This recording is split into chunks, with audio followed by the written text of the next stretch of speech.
Shalom seluruh jemaat Tuhan dimanapun berada. Selamat beribadah bersama dengan keluarga. Kiranya kita semua diberi kemampuan untuk tetap bersyukur kepada Tuhan dalam segala situasi kehidupan kita. Karena kita percaya akan kasih setia Tuhan yang senantiasa menaungi kehidupan kita sekalian. Kali ini saya mau menyampaikan berkat firman Tuhan dengan tema kuat dalam segala situasi. Mari kita baca dan perhatikan bersama firman Tuhan dalam Filipi 4 ayat 11 sampai dengan 13. Demikian firman Tuhan. Kukatakan ini bukanlah karena kekurangan. Sebab aku telah belajar mencukupkan diri dalam segala keadaan. Aku tahu apa itu kekurangan dan aku tahu apa itu kelimpahan.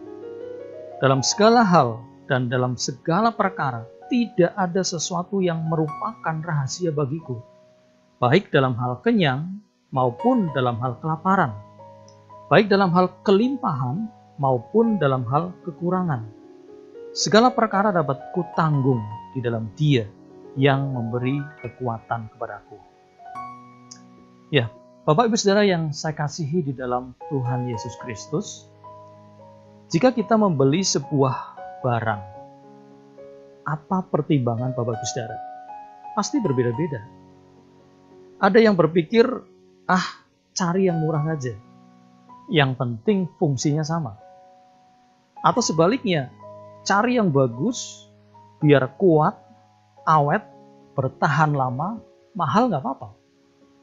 Ya, banyak yang bilang bahwa harga itu akan menentukan kualitasnya. Sekalipun demikian, bisa saja yang murah belum tentu mudah rusak. Dan yang mahal belum tentu awet. Karena apa? Semuanya itu juga tergantung dari cara pemakaiannya. Waktu saya beli rumah di sebuah komplek, tahun-tahun itu bangunan rumah masih banyak yang memakai bahan kayu, ya, baik untuk rangka atap maupun juga untuk kusen-kusennya. Ya memang negara kita banyak hasil kayunya, sehingga dari zaman dulu saya yakin kayu itu cukup favorit untuk menjadi bahan bangunan. Namun sekarang ini rupanya sudah banyak yang beralih ke bahan lain, yaitu menggunakan bahan baja ringan, baik untuk rangka atap maupun juga untuk kusen-kusennya.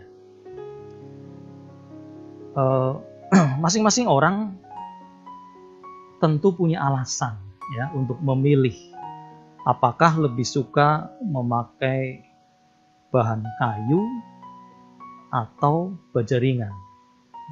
Semua ada kelebihan dan juga ada kekurangannya. Kelemahan kayu memang bisa lapuk ya atau dimakan rayap. Tetapi ada juga jenis-jenis kayu tertentu yang bisa bertahan sangat lama. Sedangkan baja ringan tentu tidak lapuk dan tidak dimakan rayap. Tetapi ya, pemilihan ukuran yang tidak tepat itu bisa beresiko tidak kuat menahan beban. Ini adalah sebuah gambaran bahwa setiap orang bisa saja mempunyai pertimbangan yang berbeda-beda dalam memilih sebuah barang yang akan dibeli. Tapi saya yakin bahwa setiap orang berharap yang sama, yaitu bisa memiliki sesuatu yang bisa bertahan lama dengan harapan tidak boros karena harus bolak-balik membelinya. Ya. Kita mungkin begitu memegang prinsip dalam memilih ataupun memiliki sebuah benda yang sebetulnya bersifat sementara. Lalu bagaimana kita menentukan sikap terhadap hidup kita? Karena hidup di dunia ini ya diperhadapkan dengan banyak tantangan dan juga berbagai macam situasi yang bisa terjadi. Seperti apa yang terjadi sekarang ini ya.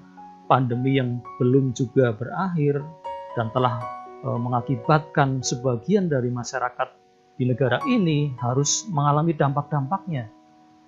Ya, ada orang-orang yang begitu kuat ya, dalam situasi yang baik-baik saja. Namun begitu mengalami kesusahan, mengalami kesulitan, menjadi begitu rapuh. Nah, melalui tema khotbah kali ini yaitu kuat dalam segala situasi, ya saya mengajak, ya mari kita belajar bagaimana menjadi umat Tuhan yang mampu bertahan, ya, tetap kuat, tangguh dalam menghadapi berbagai macam situasi kehidupan yang bisa saja terjadi dalam hidup kita.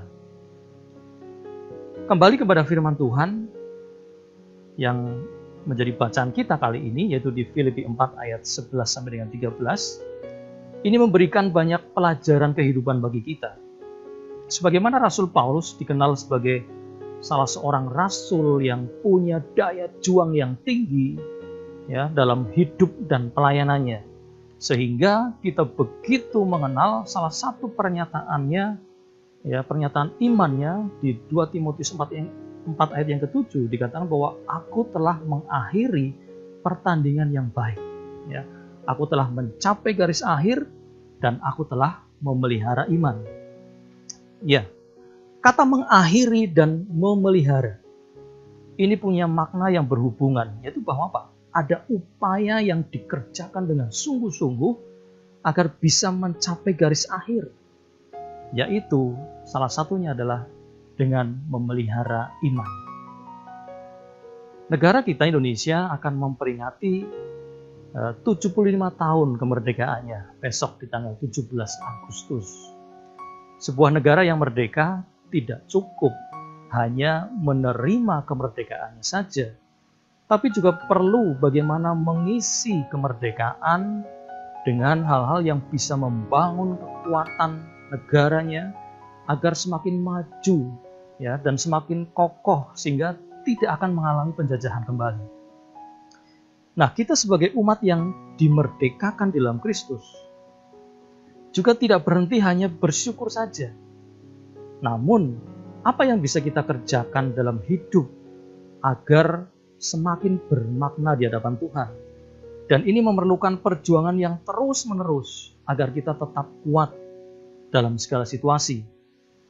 Dari bagian firman Tuhan ini, mari kita belajar ada 3 hal yang ingin saya sampaikan, yaitu situasi hidup bagaimana yang dialami oleh Rasul Paulus. Lalu bagaimana Rasul Paulus menghadapi situasi tersebut. Dan yang ketiga adalah bagaimana umat Tuhan dapat kuat dalam segala situasi. Mari kita akan renungkan tiap bagian ini dan menerapkannya dalam kehidupan pribadi kita masing-masing. Yaitu yang pertama adalah situasi bagaimana yang dialami oleh Rasul Paulus. Yaitu yang pertama, resiko dari pemberitaan Injil yang dia lakukan. Di Filipi 1 ayat 12 sampai dengan 13 dikatakan demikian, aku menghendaki saudara-saudara supaya kamu tahu bahwa apa yang terjadi atasku ini justru telah menyebabkan kemajuan Injil, sehingga telah jelas bagi seluruh istana dan semua orang lain bahwa aku dipenjarakan karena Kristus. Ya, resiko dari apa yang dilakukan oleh Paulus yaitu dia dipenjara. Di bagian lain dituliskan bahwa Paulus juga mengalami didera, ya, dilempari batu, ya, bahaya dari pihak-pihak saudara-saudara palsu dan lain-lain. Nanti dapat saudara baca di 2 Korintus 11. Lalu bagaimana situasi yang pernah dialami Paulus selanjutnya? Yang kedua yaitu kesusahan dalam kehidupan. Dalam Filipi 4 ayat 14 dan 12. Ayat 14 dituliskan demikian. Namun baik juga perbuatanmu bahwa kamu telah mengambil bagian dalam kesusahanku. Lalu ayat yang ke-12, aku tahu apa itu kekurangan dan aku tahu apa itu kelimpahan. Dalam segala hal dan dalam segala perkara, tidak ada sesuatu yang merupakan rahasia bagiku. Baik dalam hal kenyang maupun dalam hal kelaparan. Baik dalam hal kelimpahan maupun dalam hal kekurangan. Jadi, meskipun Rasul Paulus orangnya tangguh, ya, kuat, namun bukan berarti dia tidak punya masalah, ya, tidak punya persoalan. Dia juga menyebut di ayat 14 sebagai apa? Kesusahanku. Soal apa itu? Saya rasa sama seperti persoalan manusia pada umumnya, yaitu apa? Soal kebutuhan. Karena Paulus sempat menjelaskan itu bahwa berbicara soal kebutuhan dalam hal makanan, maka dia menyebutkan dalam hal kenyang maupun kelaparan. Ya. Dalam hal keuangan mungkin dia sebut dengan istilah dalam hal kelimpahan maupun kekurangan. Dia katakan tidak ada yang merupakan rahasia bagiku. Dengan kata lain, dia tahu persis soal ini. Ya. Nah, itulah saudara, situasi hidup yang bagaimana yang telah dialami oleh seorang Rasul Paulus. Ya. Sehingga kita akan masuk dalam poin yang berikutnya, yaitu bagaimana Paulus menghadapi situasi tersebut. Ya. Yang pertama adalah Paulus memiliki prinsip bekerja memberi buah. Filipi 1 ayat yang ke-22 dikatakan, tetapi jika aku harus hidup di dunia ini, itu berarti bagiku bekerja memberi buah. Mari kita lihat buah yang ditunjukkan dalam bagian ayat ini apa saja. Ya. Yang saya temukan adalah yang pertama, menyebabkan kemajuan Injil. Ya, dari di penjaranya Paulus, maka buah yang ditunjukkan oleh Paulus yang pertama adalah menyebabkan kemajuan Injil.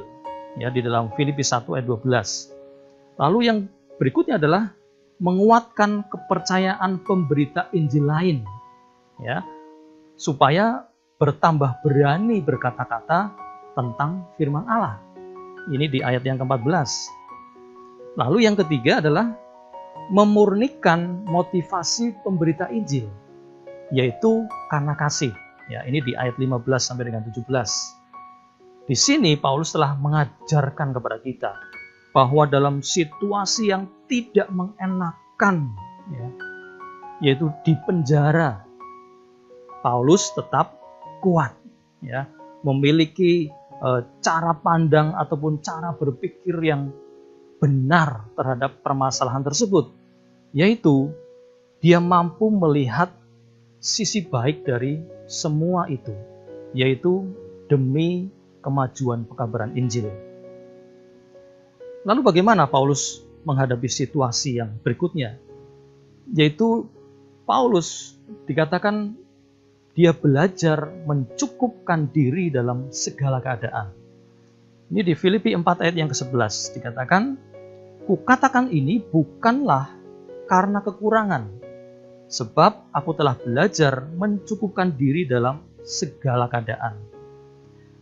Prinsip Paulus yang mencukupkan diri dalam segala keadaan itu telah membuahkan sikap, ya, terhadap kesusahan yang dialaminya, yaitu saya melihat bahwa di sini Rasul Paulus tidak mengeluh, ya, karena dikatakan bahwa di dalam ayat yang ke-11 bahwa bukan karena kekurangan, ya, dia menyampaikan itu kepada jemaat di Filipi itu bukan karena kekurangan. Lalu yang berikutnya adalah Paulus mampu mengucap syukur, ya, dan berterima kasih atas pemberian jemaat.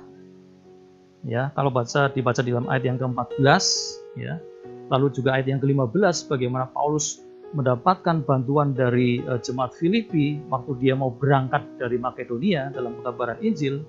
Lalu dia dalam ayat yang ke-16, ya, waktu Paulus ada di Tesalonika, ya, jemaat Filipi juga membantu. Dan di dalam ayat yang ke-18 dari Epafroditus, ya. Jadi Paulus mengucap syukur dan berterima kasih, ya, atas pemberian jemaat. Dan yang berikutnya adalah Paulus mampu melepaskan berkat, ya, bagi yang lain. Karena di dalam ayat yang ke-19 dikatakan, Allahku akan memenuhi segala keperluanmu menurut kekayaan dan kemuliaannya dalam Kristus Yesus. Itu dia sampaikan bukan untuk diri sendiri, ya, karena sudah bisa baca di sini bahwa, ya, Allahku akan memenuhi segala keperluanmu, ya, sehingga dia melepas berkat untuk yang lain, ya. Dia tidak mengasihani diri sendiri. Demikianlah Rasul Paulus menghadapi berbagai situasi yang dia alami. Ya, saat dia mengalami perlakuan yang tidak mengenakan sekalipun dia melakukan kebenaran, dan saat dia mengalami kesusahan dalam hidup sebagaimana manusia pada umumnya, membuat dia bisa mencapai garis akhir dalam hidupnya. Ini merupakan suatu contoh yang luar biasa bagi kita, karena Paulus telah menunjukkan bahwa dia mampu menghadapi segala situasi yang sulit itu dengan baik dan tetap kuat dalam situasi apapun. Ya, karena itu bagian yang ketiga ini yang menjadi pelajaran bagi kita hari ini, yaitu bagaimana umat Tuhan juga dapat kuat dalam segala situasi. Yaitu yang pertama adalah hidup untuk menghasilkan buah. Paulus memberikan teladan kepada kita bahwa panggilan Tuhan atas dia sebagai Rasul Kristus dijalankannya dengan sebaik-baiknya, sehingga dia siap dengan segala resikonya ya ketika dia berjuang dalam pemberitaan Injil, dan salah satunya adalah resiko ketika dia harus dipenjara. Dan dia menjalaninya dengan kuat, ya bahkan memiliki pengertian-pengertian yang luar biasa dari apa yang dialaminya, seperti poin kedua tadi, ya, untuk kemajuan Injil, menguatkan kepercayaan orang lain, ya, memotivasi pelayan yang lain, ya. Itulah hidup Paulus, yaitu bekerja memberi buah, atau dengan kata lain, ada yang dihasilkan dari setiap apa yang dilakukan, dan itu selalu yang berguna untuk orang lain. Di sini kita belajar dari Rasul Paulus bahwa hidup menghasilkan buah itu artinya hidup kita tidak hanya untuk kepentingan diri kita sendiri saja, melainkan bagaimana berguna untuk orang lain juga. Berguna tidak harus berkaitan dengan pemberian-pemberian kita, tapi bagaimana hidup kita bisa selalu menjadi berkat bagi orang lain di dalam segala keadaan. Ya. Bandingkan, ya, Paulus pada waktu dia di penjara, tetapi ya itu maksud Paulus adalah supaya orang lain bisa dikuatkan, dimotivasi, ya, ada kemajuan pemberitaan Injil ke depan. Itu luar biasa, saudara, ya. Nah, kalau Rasul Paulus berpikir hanya untuk diri sendiri, maka ya ketika dia ada di penjara, dia bisa saja mengeluh, melayani Tuhan kok malah begini, ya. Ketika ada dalam penjara, mungkin hari-hari dilalui dengan kekecewaan, dengan putus asa, dan segala macam keluh kesah, meratapi diri. Tetapi Rasul Paulus, ya, berpikir untuk kepentingan orang lain juga, ya. Maka dia mampu melihat hikmah di balik segala peristiwa dan tetap semangat melayani jiwa-jiwa. Berbuah dalam pengertian yang kita pelajari bersama, yaitu berbuah jiwa-jiwa dan pertobatan atau perubahan karakter, itu pun mengajarkan kepada kita bahwa hidup kita harus berguna, ya, berguna untuk orang lain juga, bukan hanya untuk diri sendiri, ya.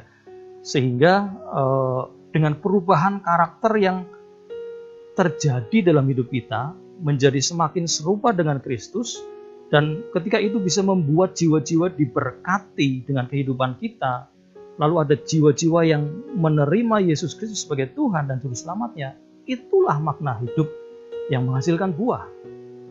Perhatikan buah dari sebuah pohon atau tanaman, ya. Sebagian besar tanaman atau pohon-pohon yang berbuah, pasti buahnya dapat dinikmati oleh makhluk hidup yang lain. Dari buah yang manis, misal mangga, jambu, rambutan, kelengkeng, dan sebagainya. Bahkan juga ada yang pahit, ya, setahu saya pare, ya, itu pahit, ya, tetapi juga dinikmati, ya, sampai yang asam sekalipun, ya, baik itu buah asam sendiri, ya, belimbing wuluh, ya, jeruk nipis dan sebagainya, semua itu berguna bagi makhluk hidup, ya, khususnya manusia. Nah, bagaimana untuk kuat dalam segala situasi? Yang pertama, ya, yaitu hiduplah untuk menghasilkan buah. Ketika kita sadar bahwa hidup tidak hanya untuk kepentingan diri sendiri, namun harus berguna untuk orang lain juga, maka seharusnya kita bisa tetap kuat dalam segala situasi kehidupan ini. Karena pada saat kita tetap kuat ya dalam situasi yang berat sekalipun, ya, karena kita memiliki keyakinan yang teguh di dalam Tuhan, sesungguhnya ya hidup kita sudah menghasilkan buah. Ketika ada orang-orang yang diberkati dengan keteguhan kita tersebut, ya. Ingat gambaran buah tadi, bukan hanya buah yang manis saja yang dinikmati orang, bahkan yang pahit, ya, bahkan yang asam, ya, sekalipun tetap berguna bagi manusia. Biar dalam segala keadaan hidup kita juga tetap dapat menjadi berkat bagi orang lain. Ya. Lalu yang kedua, ya, adalah belajar mencukupkan diri dalam segala keadaan. Ketika mengingat tantangan dan kesulitan, bahkan penderitaan yang harus dialami Rasul Paulus dalam pelayanannya, seperti di 2 Korintus 11, ya, tidak semua orang sanggup menghadapinya, ya. Karena itulah kita belajar dari Rasul Paulus bahwa ketika dia diperhadapkan dengan kebutuhan hidup, ya, baik itu keuangan, ya, makanan, pakaian dan sebagainya, ya, tempat tinggal, ya, Paulus tidak mengeluh, ya. Paulus tidak sibuk mencari bantuan dana, ya. Dia tidak meminta-minta, ya, atau ada istilah juga, ya, iman bisik-bisik, ya, dan sebagainya dan sebagainya. Di ayat 11 Paulus katakan bahwa aku telah belajar untuk mencukupkan diri dalam segala keadaan. Ini bukan perkara yang mudah. Namun dia jelaskan di ayat berikutnya bahwa aku tahu apa itu kekurangan dan aku tahu apa itu kelimpahan, baik dalam hal kenyang maupun dalam hal kelaparan. Dengan kata lain, Paulus sangat mampu menguasai diri dalam segala situasi. Bicara soal menguasai diri, ya, hari-hari ini mungkin ada banyak yang berteriak karena sudah tidak mampu menguasai diri, ya. Pandemi yang berkepanjangan dengan berbagai dampak negatif yang muncul dan harus dialami itu membuat orang melakukan banyak hal sebagai bentuk protes, ya, terhadap situasi yang dialami. Ada yang mungkin menunjukkan sikap kekesalannya, ya. Ada yang mungkin tidak mau lagi mengikuti aturan-aturan yang ditetapkan, ya. Bahkan sebagian orang mungkin memilih melakukan tindak kejahatan karena sudah tidak mampu menguasai diri ketika dihadapkan dengan kesulitan-kesulitan dalam hidup ini. Bagaimana dengan kita?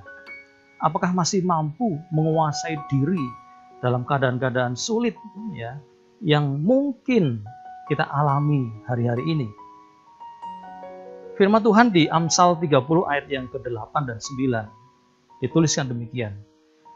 Jauhkanlah daripadaku kecurangan dan kebohongan. Jangan berikan kepadaku kemiskinan atau kekayaan. Biarkanlah aku menikmati makanan yang menjadi bagianku, supaya kalau aku kenyang, aku tidak menyangkalmu dan berkata, siapa Tuhan itu? Atau kalau aku miskin, aku mencuri dan mencemarkan nama Allahku. Seperti hanya di Amsal ini, biarkan aku menikmati makanan yang menjadi bagianku. Demikian juga Rasul Paulus mengajarkan kita untuk belajar mencukupkan diri di dalam segala keadaan. Dan Paulus sudah membuktikannya pada saat dia di penjara. Ya, dia tidak mengeluh, bahkan dia mampu melihat hikmah di balik itu semua. Dia mampu menguasai diri untuk tidak berontak dari situasi tersebut. Dan pada saat dia menghadapi kesusahan hidup, ya, soal kebutuhan, dia tidak mengeluh, dia tidak protes, dia tidak membandingkan diri dengan orang lain atau mengasihani diri dan sebagainya. Ya, melainkan dengan bijak dia mengatakan, aku telah mencukupkan diri di dalam segala keadaan, sehingga dia tetap mampu bersyukur, ya, dan berterima kasih atas setiap bentuk pemeliharaan Tuhan, bahkan mampu melepas berkat bagi orang lain, ya, bukan melulu minta berkat untuk diri sendiri. Mencukupkan diri dalam segala hal juga berbicara soal menguasai diri dari bermacam-macam keinginan. Di era digital, ya, dunia yang penuh dengan berbagai media elektronik, segala macam penawaran yang disajikan dalam bentuk iklan-iklan itu sangat menarik, ya. Karena itu mari bijaksanalah dalam menentukan pilihan, karena kalau sekedar memenuhi keinginan manusia kita, ya, mungkin gak ada puasnya. Ya. Bagaimana untuk kuat dalam menghadapi situasi? Kalau yang pertama tadi agar hidup kita menghasilkan buah, maka yang kedua adalah belajar mencukupkan diri di dalam segala hal. Ya. Karena manusia seringkali jatuh dalam hal keinginan yang sulit dibatasi. Dan ketika kita mampu mencukupkan diri dalam segala keadaan, maka kita bisa memiliki kekuatan untuk hidup dalam segala situasi. Karena apa? Karena ada ucapan syukur senantiasa dan sanggup melepas berkat bagi orang lain. Ya, tidak hanya fokus kepada kebutuhan diri sendiri. Ketika esok hari, ya tepat 17 Agustus, kita memperingati kemerdekaan Indonesia di tahun yang ke-75, mari jadikan ini juga sebagai momen untuk merefleksikan kepada diri kita masing-masing. Sekian lama kita dimerdekakan dari dosa oleh karya penebusan Yesus Kristus. Masih adakah hal-hal dalam hidup kita yang disadari atau tidak ternyata masih menguasai hidup kita, yang berusaha merebut kemerdekaan kita di dalam Kristus agar kita kalah dalam hidup?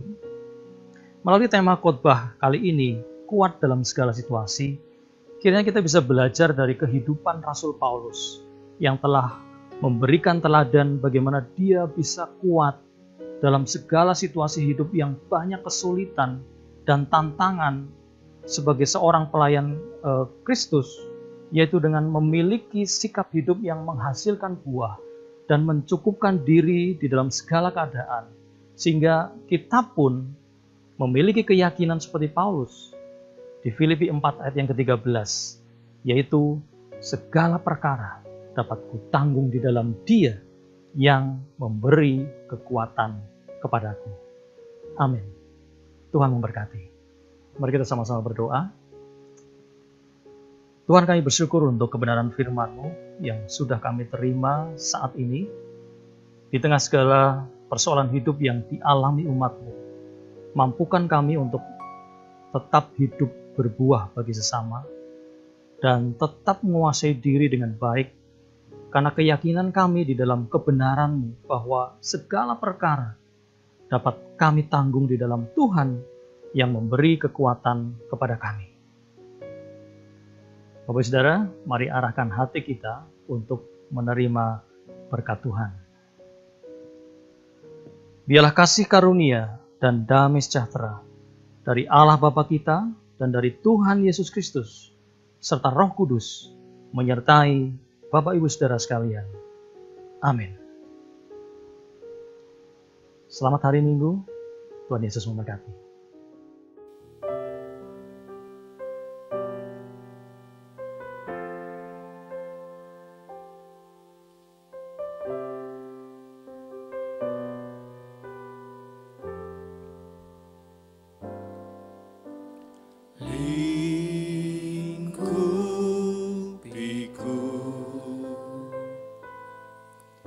Dengan sayap-Mu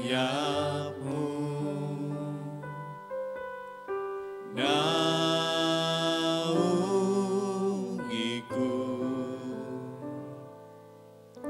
dengan kuasa-Mu jiwaku tenang dalam Kristus. Lihat kuasa-Nya dalam keheningan. Di saat badai bergelora, ku akan terbang bersama-Mu. Bapa, Kau Raja atas semesta, ku tenang sebab Kau Allahku.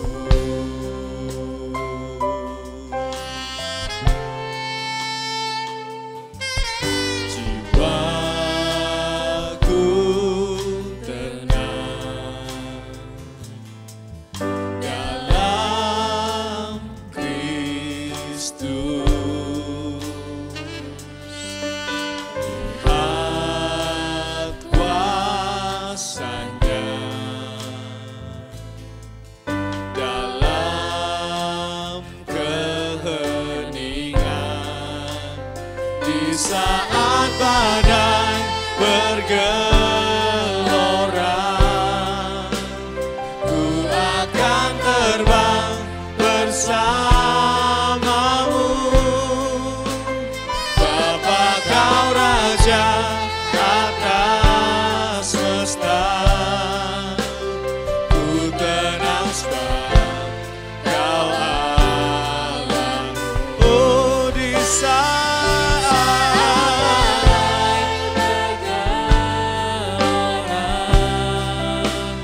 ku akan terbang bersama